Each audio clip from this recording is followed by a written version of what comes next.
Florida's Education Commissioner, Richard Cocaron, is asking school districts to make masks and face coverings to be voluntary.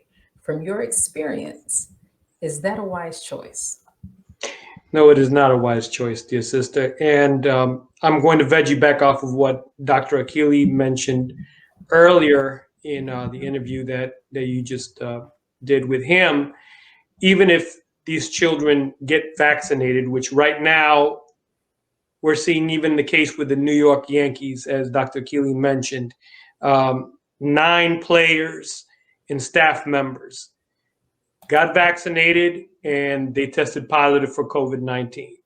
And we see repeated cases all over the news in which even though the adults, we're talking about adults here, we're not talking about children, the adults get vaccinated and they're ending up with COVID themselves. And now when we have children coming into the classroom and now they have the choice, oh, well, if I want to, I could not wear my mask.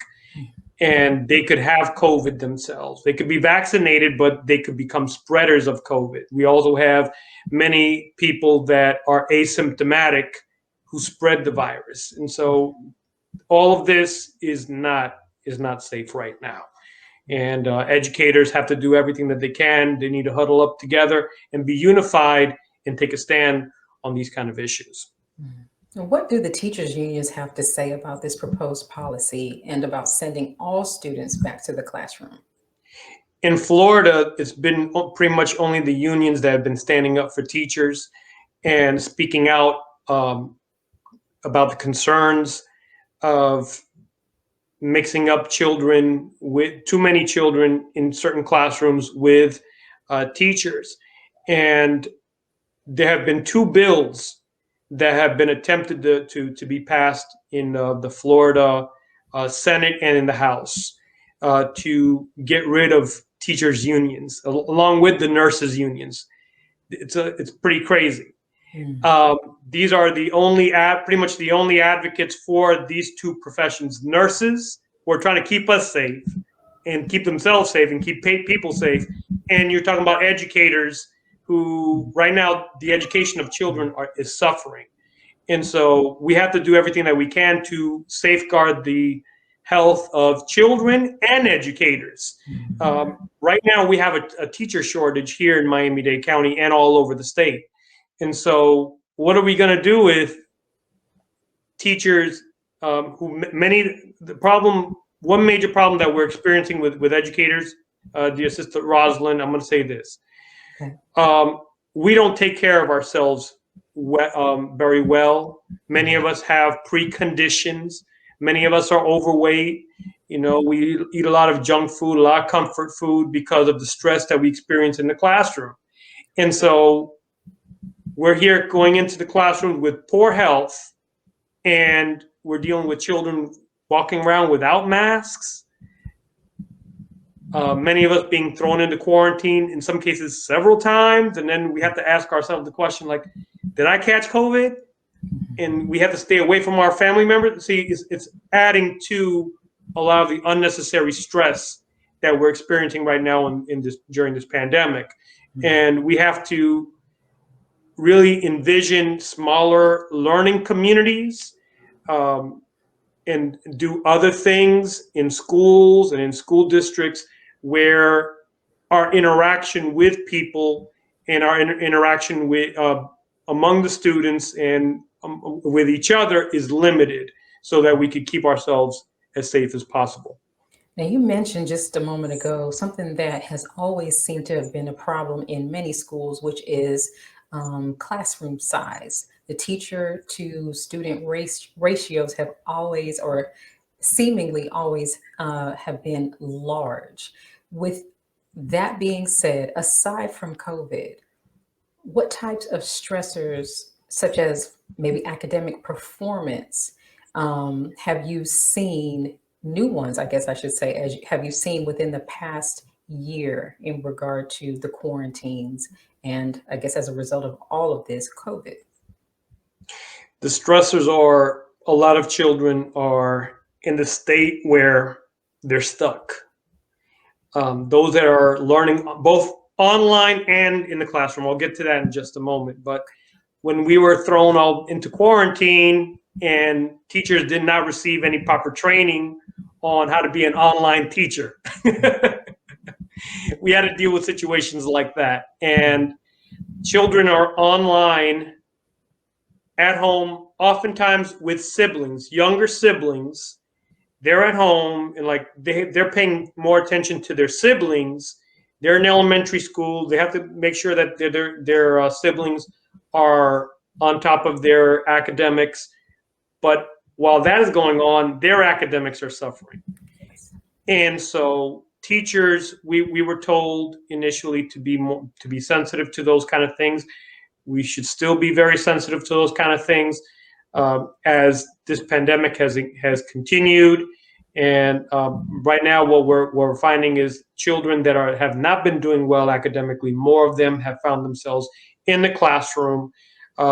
Many of them are doing much better in the classroom, but it's like we're doing it in this social distancing type of way where children are not moving around too much. They don't feel like themselves. And so we as teachers, we have to administer a lot of therapy and talk to them and make them feel comfortable. Just by the way that they're dressed, oftentimes we can see that there are many issues that they're going through. Oftentimes they're wearing hoodies. It could be here in Florida, it's hot right now, but they're wearing hoodies and with their masks and sometimes with scullies. They could be sweating, but they feel comfortable because they feel uncomfortable overall in the situation that they are in. And so as teachers, we have to do everything that we can to be sensitive to their needs right now. And by and large, get them to talk. I feel that as educators, oftentimes we talk to the children too much. Sometimes we got to take a pause and listen to them and see what they are going through so that we would know how to meet their needs. Good points. The Department of Education has mandated that all students go through testing. Has standardized testing served a true purpose under these circumstances? No, ma'am. I'll say no. And it hasn't for many years. Testing, and here we're talking about standardized testing, it's big business. I'm going to use one particular example in a former governor here in Florida, Jeb Bush, where it was very obvious that there was some side business going on. His family owned, members of his family owned the tutorial programs to what was at that time the standardized exam was known as the FCAT exam. And that was being sold to school districts all over Florida. Every school district purchased those programs. With every governor that has come in, they've put in some new company in place to now create a new exam, and then a couple of years later, a new exam would be created, and so it just becomes big business. We see the problems that a lot of these youth have been experiencing. It's not just COVID, right now during COVID, their education has been suffering for a long time, where you have teachers that have to hurry up and teach according to a pacing guide, even though they see that students are not keeping up with what they're teaching. But according to the pacing guide, you have to teach this particular subject from this particular time to this particular time, and you need to hurry up. But you have, all these children, they're like, okay, well, I didn't get it. Can I get extra help? The teacher cannot provide much help because now you got to move on to another subject.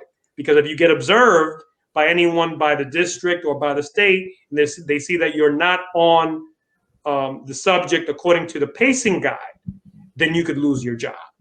And so right now, the educational system is not meeting the needs of our children. We really do need an educational system of our own independent education where we can meet the needs of our children. I work for an agency along with the school that I work at, where we take very special care of children that are not doing well in school, and then we set up programs and curriculums specifically designed for them to meet their needs.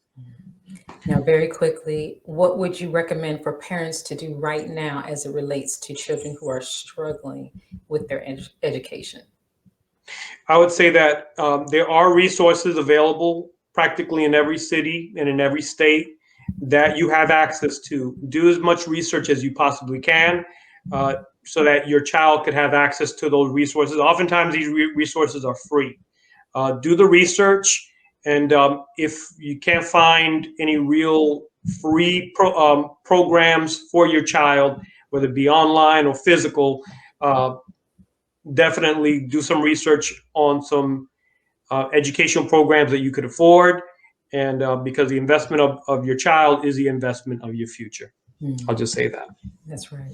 Great points. Thank you so much for joining us, and I look forward to Thank you for hearing having me. more from you in a coming episode. Thank you. Thank you for having me, dear sister. Peace. Peace. Let's pause again for announcements from our sponsors. After the break, I will sit down with Lord Rocca for an interview. We'll be right back. Be a part of the force that powers truth in journalism. Your support helps to combat false media. Cash App NNV News. Greetings from National Network View. This week's Final Call cover story headline memorializes the late, great DMX. Last week, DMX's life was celebrated at the Barclays Center in Brooklyn. Large crowds gathered to honor the legend. They were there to remember a man who wasn't afraid to express his pain with the world. The Honorable Minister Louis Farrakhan spoke via Zoom to the large audience.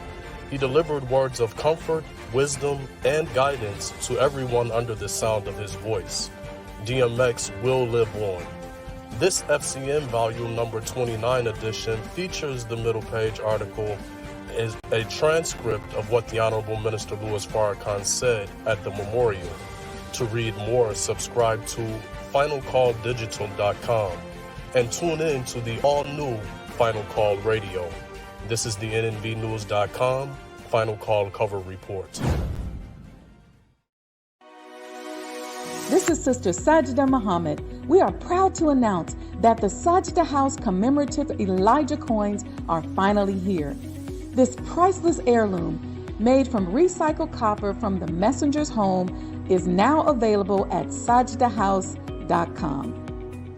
Please make sure you leave your comments and questions in the comment section below. Follow us on Facebook, National Network View, and make sure to check us out on Twitter as well, National Network View. This is Sergio Gutierrez with National Network View, signing off.